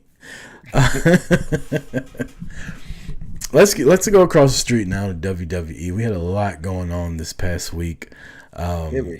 We missed, like I said, last week. So we got the heel turn from Randy Orton. I wanted to dissect all this, and I had so much to say about it, but it was so long ago that I don't really remember everything I wanted to talk about. But I will say this. If I'm Orton, I'd beat Cody's ass too. I just feel like Cody was like talking down to him, like, and Orton's kind of like, bitch, I'm a 15-time world champion. Like, you just got a championship reign like 2 years ago. I've been doing this shit since 2003. And you talking to me talking about I'll make it easy for you. Suck my dick. And then beat the shit out of him. Somebody was replaying it, and like I didn't realize the cheesy shit Cody said. He's like, "I will always love you after this." He deserved to get his ass beat for saying something cheesy like that. Orton was like, "Will you?" And then Orton's promo this past Friday was really good too, like explaining why he did it. I love the storytelling of Orton, like leading up to the heel turn. If you go back and watch it, you can see he's like, this was supposed to be Drew. Like, everything he did to Cody, he was going to do to Drew McIntyre. Like, he had already planned it out. And he's like, no, but you had to come and you had to fuck it up. And now I got to get you. And he did. And ass whooping would commence. You think that was, of course, it was real color, but was it hard way or was it have a little? It was the Cody way. Oh, okay. I thought it might have been the hard way with the stairs. That was a lot of blood. That would have been dangerous if he. How come he gets special privileges that nobody else can bleed besides him? Because he's the QB1, man. He's the quarterback. He can do everything. He's the guy. And Punk, I think Punk bled too. But how come those only two that can bleed? Punk's bleeding not on purpose though. Punk's, his skin's so old it tears easily. You know how old people are, especially when it gets cold outside. So, what do they think would be the reaction of this heel turn for Randy? What did they think that they would just boo Randy? That's an interesting question. Because you take John Cena and Randy Orton, two of the biggest stars in WWE over the past 20 years, and you turn them heel against Cody. People aren't going to boo that. These are legacy superstars. John Cena's on his retirement tour and you turn him heel. People aren't going to boo that. Randy Orton is most popular when he's a heel because he's so fucking dastardly, you can't help but like it. You do have a point though, because I was thinking, I'm like, Cena did get booed, but when he was going against Cody, he was getting mixed reaction. People were starting to boo Cody a little bit during their feud, but then after that was over, they started booing John Cena until he turned face. But yeah, I think people are over Cody, man, and people are picking up on it. Orton, they were still cheering Orton. I'm like, I don't think this is hitting like y'all thought it would. Why are y'all forcing it? And y'all see that if Cody goes against these legends, they're gonna go for the legends. They chanting one more time when he's whooping Cody's ass. And you got people on satellite radio telling me Cody's the most over guy in the company. He's surpassed Roman. No, the hell he has. I ain't never seen Roman get his ass kicked as a tribal chief and somebody chant one more time. Exactly. I'm not the sharpest knife in the drawer, but Triple H sitting back in the boardroom with his writers, they're like, this really get them the cheer Cody. Just get his ass whooping. Even though this is the Viper that everybody always talks about, this is the Viper in wrestling lore, 09 lore, and people love that shit. I don't understand what they thought it was gonna happen. He's turning into Vince. He really is. I'm not trying to be funny. He's stubborn and he's turning into Vince, just like Vince was. He goes about it a different way. We've talked about this before. He'll have a game plan and he knows where he wants to go. All right, we just talked about it earlier. Jey Uso winning the title. His game plan was to get to Saturday night's main event and have Gunther retire Goldberg for the world title. Jey Uso was a bump in the road. So what did he do? Oh, I'll pivot and I'll let y'all have this little quickie with Jey Uso as the champion. But I'm still going to get to where I was going. I'm not changing anything. We're just taking a different path to get to where I'm going. So he may do it that way, but at the end of the day, it's still what his vision is. He's not going to change what he wants. And right now, he wants Cody to be the guy. And he's going to get there come hell or high water for Cody to be the guy. And he's too stubborn to see that forcing it like he is. Cody got over organically. I got to finish the story, that whole shit. But when WWE gets their hands on it and they start forcing it, that's when people start rebelling against it and don't like it as much. I say it all the time. Like, I was a Cody guy, but they've made me turn against them. I got on a fucking airplane and flew to Chicago to watch this guy win the NWA championship. You're right, man. Triple H is like stubborn when it comes to what he wants to do, because all of these years, like, of course, LA Knight has his faults in the ring, but when he was hot as fish grease, they gave Damian Priest the Money in the Bank. Who wanted to see Damian Priest with the Money in the Bank? No damn body. And then the next year, they gave it to Drew to lose the same night. Like, he has what he wants to do and doesn't pivot off of it, like you said. But he had people fooled, like, when he first came out, because a hamburger is better than the shit sandwich that Vince was giving us. Even though a hamburger is not the healthiest for you, it's still better than the shit sandwich. Yeah, well, Vince towards the end. It's more of a shit burger. It's dressed up like a hamburger, and y'all think that's what it is, but really it's just shit. It's the same fucking thing. But before we move off to a different topic, do you think Cody's gonna beat Randy at Mania? Fuck no. Shit no. Hell no. I think Randy's gonna kick his ass in the head. I think every world championship is changing hands at WrestleMania. Ooh, no, I don't. I think Jade's gonna win, but I think 3 of the 4 world championships are changing hands. So you don't think Triple H is gonna have his mommy beat Jade? I don't know. You know how Triple H loves her. I think all 4 might change, man. You could be right, but I just after that promo on Friday, I don't see any way where Rhea just came off so fake and such a person playing a pro wrestler, and Jade came off as a person that believed every fucking thing she said when she was talking. Well, I mean, we could transition right into that. I hate the build up to this match until the baddies came back, man. I'm a big fan of that, bro. Can I say this on here? BFAB is fine. I gotta show you a picture online. Hey. I don't know where I've been, but she belongs in the baddies. Yeah, that was like one of I thought Jade's best like things over when she was on AEW having the baddies. It was Red Velvet and Kiera Hogan, and then Layla Gray slipped in there.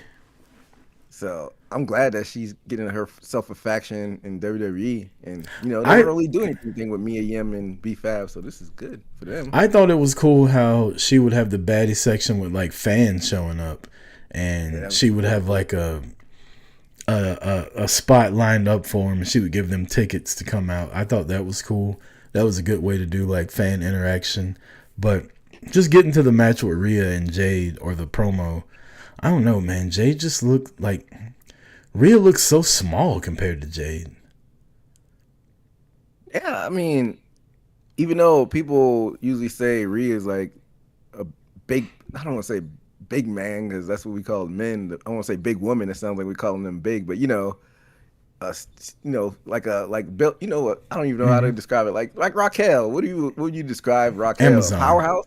Amazon powerhouse. Like people describe Rhea like that, but she's not really that big.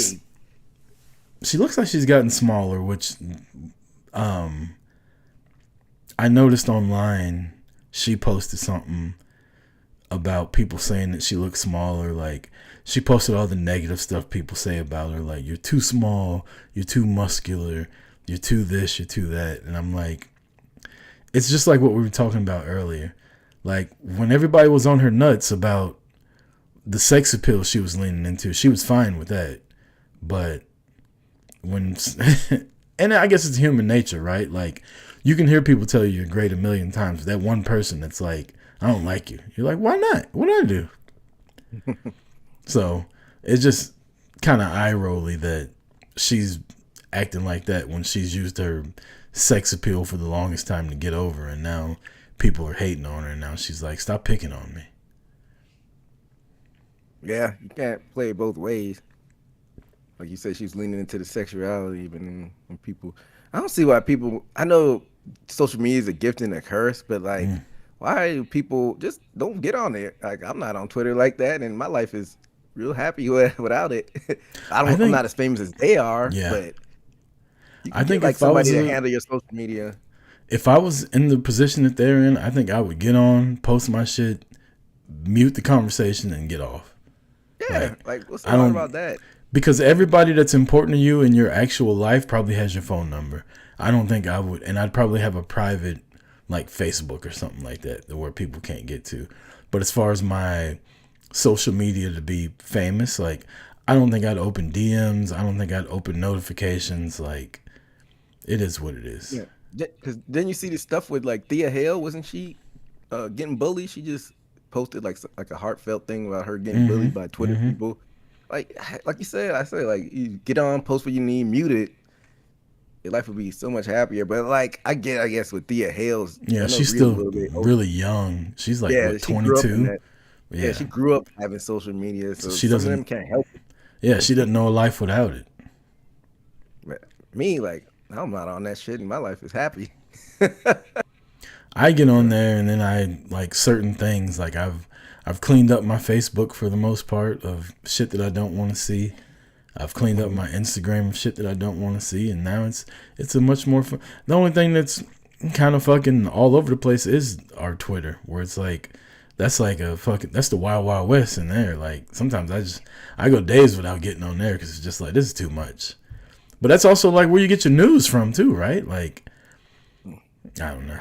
It's social media is a crazy thing right now, but I'm glad I'm not a celebrity and have to deal with that kind of shit.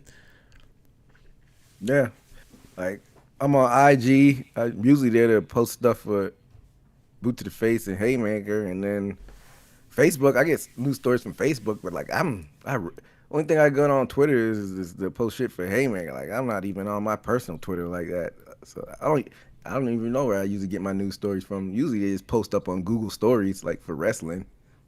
But yeah, I know a lot of people get their news from Twitter. But yeah, I don't know why Rhea's so wrapped up into that. Just mute your shit. Yeah. But back to her and Jade, like I said, it was the baddies coming out was good. Jade just I don't know, man. I know Rhea's supposed to be like top shit, but this week was the week of Jade over her. Like watching that interaction, like I said, it didn't feel like Rhea was believing what she was saying, and Jade was just like, I don't fucking need wrestling. You need wrestling. Like, I'm that bitch in or out of the ring. I was like, damn, she's right though. Like, she had money before she got in wrestling. She's doing wrestling because she wants to, not because she has to. Her husband is a pro player in MLB. They don't have no salary cap there, so Yeah, you know them motherfuckers make money.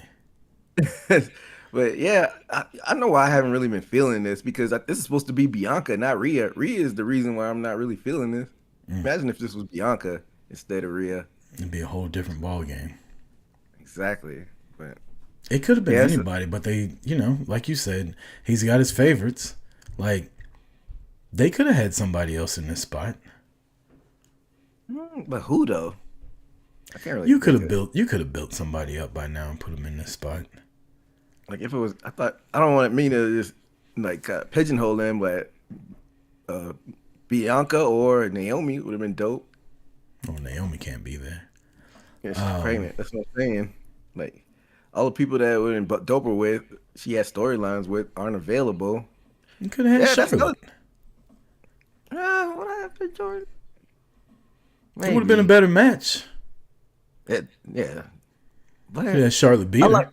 I'm sorry, you could have had Jade beat Charlotte, but you could have had Charlotte. If it was Charlotte, I just don't want them. I like Charlotte in the pocket she in. She's good when she's not in the world title scene. She's actually likable. If they would have had her back in the title scene, like you said, she would have had to lose. I'm not mad at that. I would have even been cool with Io. I think Io and Jade would be a good.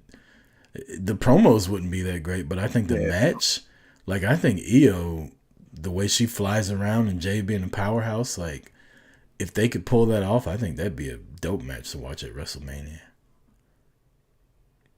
Yeah, I'm trying to think of other people. You can't do Becky because Becky's a heel too. Yeah, they could have. But this is another thing. they hadn't really been building Jade having any other feuds since she's been champion. She's just been coming out and just saying, "I'm that bitch." They could have had her build up natural rivalries on the way there, and go back to Triple H and Road Dogg when he was there because she was on SmackDown. Had they not wasted Jordan Grace on her and random SmackDowns, it could have been that. Exactly. Where is Jordan Grace, by the way? That's a good question. I think she got injured, if I'm not mistaken. Okay. I think she did. I don't want to put that out there if she didn't, but I think I saw that a while ago. She was in she was sitting in Chelsea Green's wheelchair because she rolled her ankle or something like that. That's hilarious how Chelsea Green's in that wheelchair. Yeah. How close is she being back? I didn't even know she was gone. Chelsea Green? Yeah. Broke her ankle. Did she? You knew that. Yeah, you knew that. Why do you think she's in that wheelchair? I didn't know it was broke for real. I thought it was a gimmick. No, she really broke her ankle, but she's leaning into it clearly. And that she had a triple threat match, I want to say. That sucks. I thought she was just fucking being a fucking chicken shit heel, acting like she's hurt in a wheelchair. She really got hurt. That's fucked up. My bad, Chelsea. Yeah. She got me. I'm sure. Got your ass. It really did. I'm really upset about NXT right now. What happened? Fallon Henley lost the Speed Championship. That Fugazi ass belt. You mad about that? And JC Jane is still the women's champion. I am mad about that, but that's been a while now. Like we said, Triple H has the people he likes. Shawn Michaels has the people he likes. She was just in a triple threat match with Sol Ruka and Zarya, though. That was the perfect time to get her to lose the belt. Yeah, but I think they're building up to Stand and Deliver, which I'll be in the building. So I'm hoping that's to be the place she drops it. Hopefully the Soul in the one-on-one match. But I'm not mad at you don't like Ren Sinclair winning the Speed. I like Ren Sinclair. I like Fallon Henley. Remember when she was in AEW? She was like Maddie Renskowski or something like that in AEW. Yeah, she was trash. She was like a heel. She was like a heel too. But Fallon Henley, I don't know what they're gonna do because she should have been probably on the main roster. She could have been like that where Kiana James is at right now. She's just as good in the ring. I just feel like they don't have faith in her like that because she's like JC James' little sidekick, and she's supposed to be the lead of the group. She should have been NXT Women's Champion by now. Yeah. How's that be? I don't know. Booker T Appreciation Night was this past week. Yeah. I like how they spin it off into an angle, but I don't know if I like what's the kid? Jasper Troy. He's not like a baby. They're trying to have that be his baby face turn. He's not like a baby face. I am kind of high on Keanu Carver though. I think he would be a good heel. Got the bill for it. But yeah, Jasper Troy as a baby face, that's an odd fitting. They keep churning out these big motherfuckers, boy. Where are they finding these motherfuckers at? Is there a factory? They just growing big, meaty men slapping meat, as Big E would say? I don't know where the Keanu Carver guy came from. I know he's on Evolve. I definitely don't watch Evolve, but Jasper Troy, he was on that LFG season. For some reason, I watched both seasons of LFG, even though they did Mickey James dirty on season 2, with the nepotism with the Taker's wife. But yeah, Jasper Troy is on LFG. Yeah, like you said, they're just churning them out. Well, Nikita Lyons will be on season 3, which I don't understand because she's already in WWE. Yeah. Really? Yeah. That's weird. Nikita Lyons will be there, and a couple other wrestlers from Evolve and NXT will be on there. They're doing whatever they can to make a way for Nikita Lyons to stay employed with WWE. I ain't mad at it. Good for her. She's NXT, then they sent her to Evolve, and now she's on. Hey, I like her. Good for her. That's what. Just keep getting it. Fucking let people keep hating. Keep cashing checks, girl. Isn't she? I probably should talk about this off air. I ain't gonna say it. Let's move on. All right, let's talk about something that I'm here for, that I've been calling for, that I hope happens. Well, I guess I shouldn't say I hope it happens. It is going to happen. Seth Rollins comes out with all his... First off, these motherfuckers and these choreographed fucking dances they're doing with Seth Rollins is crazy to me. He's goddamn Jabberwockies is who he comes out there with. Seth Rollins. Kaz on the Masked Man show, he called them putties. You ever watch Power Rangers? You No. a little bit too. Oh yeah, I watched the Power Rangers when I was like the first one. I watched the one with like Zach and Kimberly and Trinity and all them. He called them putties. Like they are basically putties. They just getting their ass. They just get their ass whooped. They motherfucking stormtroopers. Yeah, them too. Name faceless. But they come out and they do their little dance when Brock Lesnar get out there. Brock didn't give a fuck about these people's safety. Did you see how he was throwing these motherfuckers around? He picked one of them up and threw him into the steps. And then he picked another one up and threw him into the fucking barricade. And, like, he did not give a shit. I know another reference that you get. Remember the Ninja Turtle foot soldiers? They're like foot soldiers. Yeah, the Foot Clan. The Foot Clan. Tossing them around. Oh, my God. A lot came out of this segment. But Brock comes out. He confronts Seth Rollins. And I'm like, oh, fuck no. You telling me Brock's gonna fight Seth? Like, I thought he had an open challenge and blah blah blah, and they're facing off, and all of a sudden the lights go out, and for a split second I was like, Oba? And then I was like, nah, this is Seth trying to get out of the ring. Like, he's gonna have more people jumping Brock. And then those green lights came on, EJ, and I fucking stood up out of my chair like I was in the fucking arena. And that big son of a bitch came walking down that aisle, and I'm in my living room doing the same shit. Oh my God, I'm so excited. The way he picked Brock up like a little fucking baby and power slammed the dog shit out of him. And now they're fighting at WrestleMania. Whew! I'm so excited for this. It's the money match. I mean, this is as much flaws. As you know, every company has flaws, but you got to give Shawn Michaels the credit for building up Oba down there in NXT and Brick down there and Javon. Like, he comes off as a star instantly, and this is the match people wanted to see. The way they pulled it off was great, and like you said, this will actually get you to probably buy a ticket for one of the nights. Well, Saturday I'm booked, but like I said, if it turns out this is a Sunday night and those tickets drop, you asked me a couple weeks ago, you said, what would get you to buy a ticket? This will help. Clearly, Obafemi should beat Brock, but hear me out now. What? People won't like this, but it make both of them look like monsters. What if it ended in like a no contest at WrestleMania? Yeah, like they do some wild shit. Like the referee just has to throw it out because they beating the shit out of each other, and then like they wreck some shit like off the side stage or something.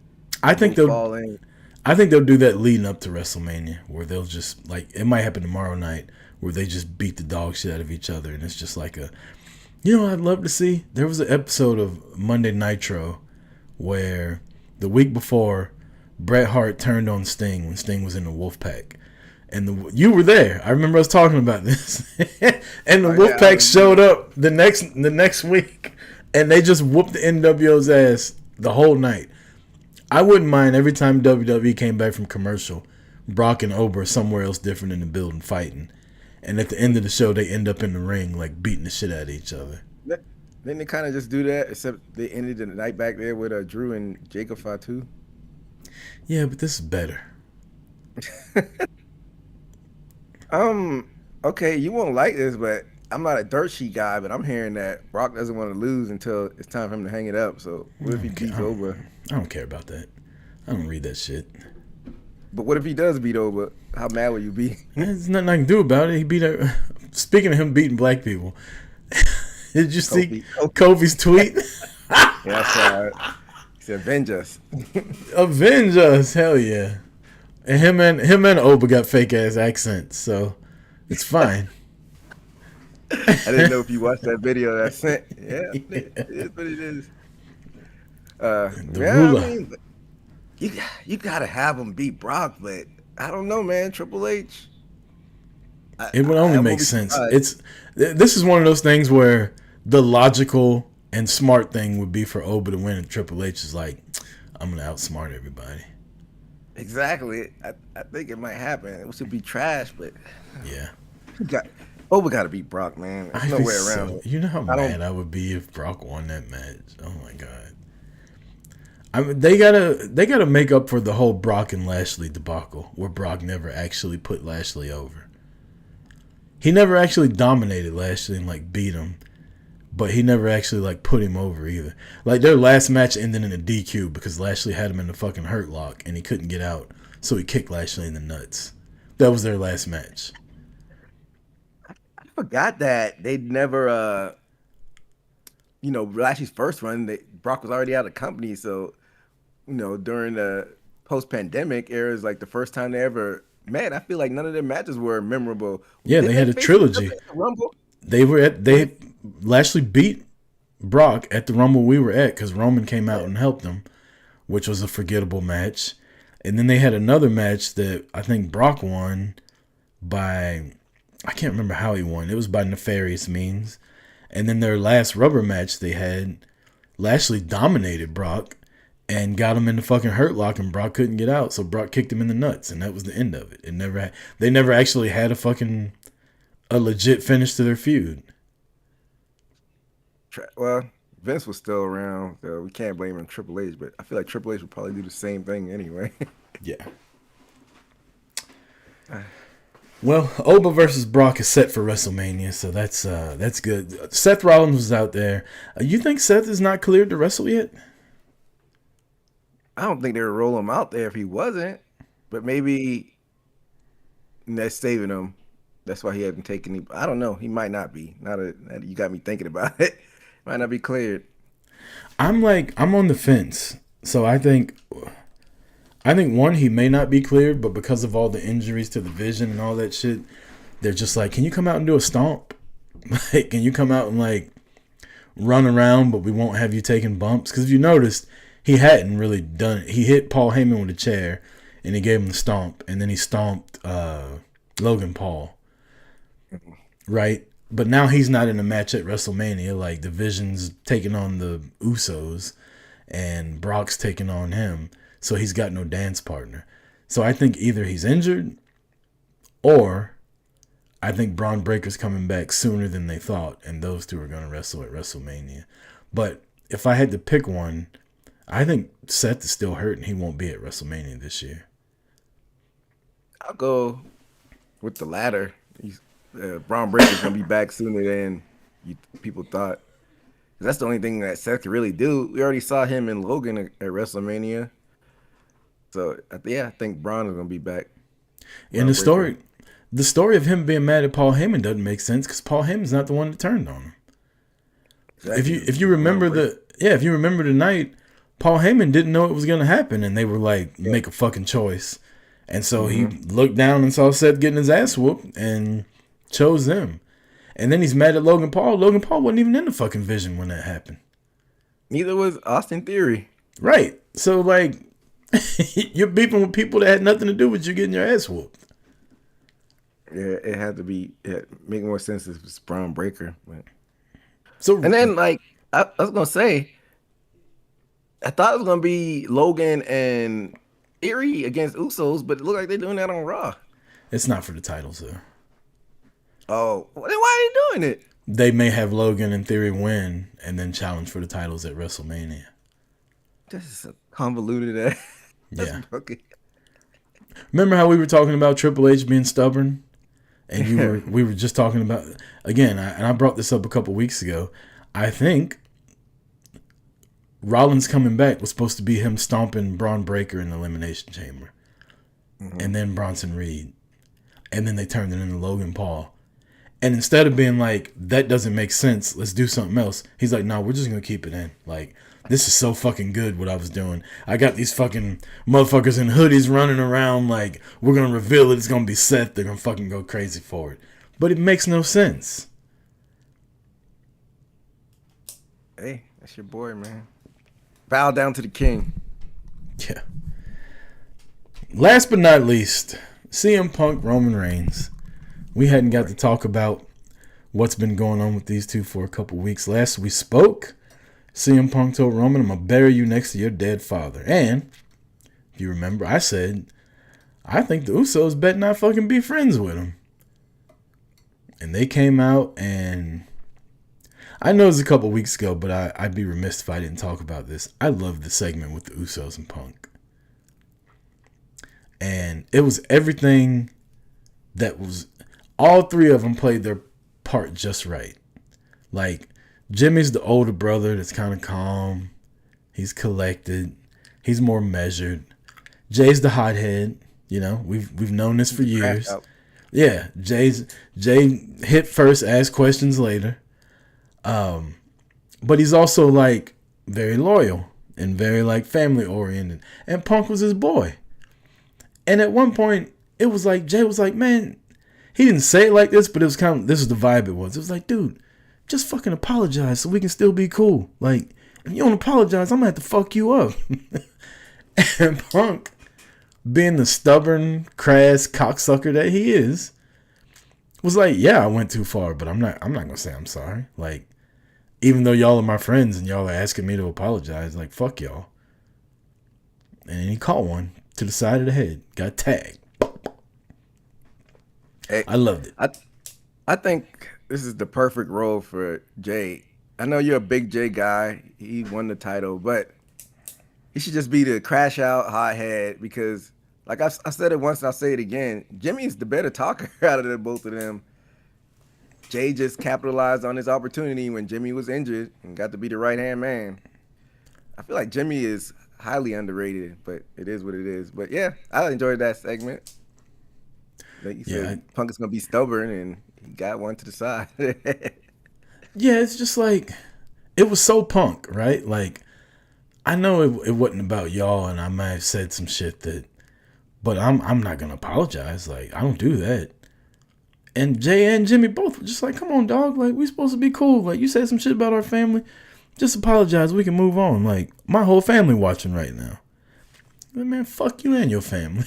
Basically what Punk said. And he had to catch one. But would you ever apologize, though, if you were Punk? If I said that, and like me and you were friends, right? And I'm beefing with your cousin, and I say some shit that affects your whole family, and you're like, yo, man, that was fucked up. You know what? You're right. That was between me and him. It ain't had nothing to do with the rest of y'all. My bad. That's all he had to say. But he can't even do that because he's such a bitch. I think Chris Rucker would have stood on business. He would have, fuck the family. Nah, I wouldn't do that. No, my friends, these dudes been my friends for years now since I came back. It's, you know, you can be friends with somebody and not like a family member they got. It's a weird dynamic, but it happens in real life. Yeah, I guess so. But the tribal chief came back the next week, though. I don't get it. Like, Jay was saying in the backstage, like, you better hit him when you see him. And Roman's just like, he's all measured. I keep going back to Cody, Rollins, The Rock, and Roman on stage. And Cody was like, your grandfather would be so disappointed in you. That's all he said. He wasn't even being disrespectful. And Rock slapped that motherfucker so hard he hit the ground. Like, you don't say shit about my family. And Roman's just letting Punk say whatever he wants to about his family. Like, what, you got Samoan trolls in your pocket or something like that? Like, making fun of his name. Also, what about, oh, go ahead. I'm going to say this, and I don't want to be like one of these people that cries like sensitivity and shit like that. But to me, Punk's coming off a little racist. Or at least fucking, what's the word I'm looking for?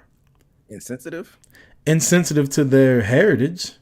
Like, making fun of their names, constantly being like, Samoan this, Samoan that. Like, you're just a stupid Samoan. And on top of that, like a couple weeks ago, he was on the after show, and he was like, if Raquel would have gotten there, I'd have threw her Mexican ass over the top rope too. He said that shit. Yeah, he said that shit on WWE's YouTube channel. And then he said something else right after that. And it's just like, damn. But then he's always the one that's like, I'm not racist. I do all this stuff. It's giving a whole lot of like, I got black friends vibes. Yeah. He's not the only one that does it. I know Randy Orton kept calling them big ugly Samoans and stuff, and I'm like, hey, this is kind of towing the line. Yeah, it's like when they're Samoans, you can just say shit like that. That I don't know. I'm not like making fun of the name and making fun of how many family members they got constantly, and yeah, it's just it definitely toes the line. And Roman just stands there and takes it. I'm like, hit that nigga. But to roll back a little bit, when they were still backstage, who was Roman talking to? He was like, anybody who CM Punk said that any of my family should be mad at him. Who's he talking to? Shit, we better find out this week. I think they Punk, kind of Punk walking to the ring and fucking. I wouldn't be mad at it. What if they try to get the MFTs? They lame asses in there. I don't want the bloodline to be huge though, like the NWO was, but I wouldn't be mad at a new bloodline, but just like a different dynamic of it. But man, we'll never get that OG bloodline back. That was a fucking time to be alive. What a time to be alive. When Sammy was in it, when Solo didn't speak, he was just the muscle. Right, when Roman was scared of Solo, and everybody was like, "Oh shit!" When they like accidentally bump into each other and shit, like, yeah, that was some good shit back then. Now Solo's just a comedy guy.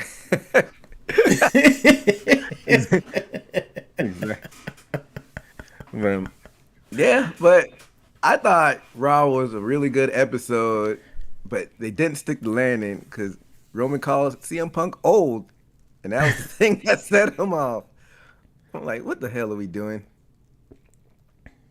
And I'm biased. I feel like Roman's won all of these. Like, to me, everything Punk